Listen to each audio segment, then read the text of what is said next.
नुकताच एक बातमी आपल्या हातामध्ये येते कराड तालुक्यामधून। कराड तालुक्यातल्या शेनोली गावामध्ये असलेल्या महाराष्ट्र बँकेवर सशस्त्र असा दरोडा पडलेला आहे। दुपारी 3:45 वाजण्याच्या सुमारास काही तरुण हे चारचाकी वाहनामधून सशस्त्र अशा पिस्तुलांसह आले आणि गोळीबार करत त्यांनी या महाराष्ट्र बँकेतली 22 लाख रुपयांची रक्कम आणि 10 तोळे सोनं हे लांपास केलेलं आहे। आज दुपारी महाराष्ट्र बँकेच्या शेनोली शाखेवर हा दरोडा पडलेला आहे। या बँकेचं कामकाज हे नियमितपणे नेहमीप्रमाणे सुरू होतं, मात्र दुपारी 3:45 वाजण्याच्या सुमारास बँकेतील कर्मचारी आपापल्या कामात व्यस्त असताना तिथे 5 ते 6 जण हे अचानक चारचाकी वाहनामधून आले आणि त्यानंतर त्यांनी बँकेत प्रवेश करून पिस्तूलमधून गोळीबार केला।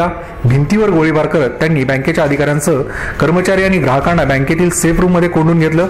त्यानंतर या दरोडेखोरांनी कॅश केबिन आणि स्ट्रॉंग रूम मधील सुमारे 22 लाख रुपयांची रोख रक्कम आणि 10 तोळे सोन्याचे दागिने हे पोत्यामध्ये भरून तेथून पोबारा केलाय।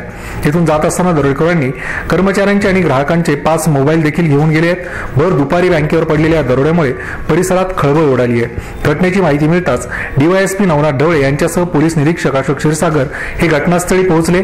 पोलिसांनी दरोडेखोरांना पकडण्यासाठी साताऱ्यासह सांगली जिल्ह्यामध्ये विविध ठिकाणी नाकाबंदी केली आहे।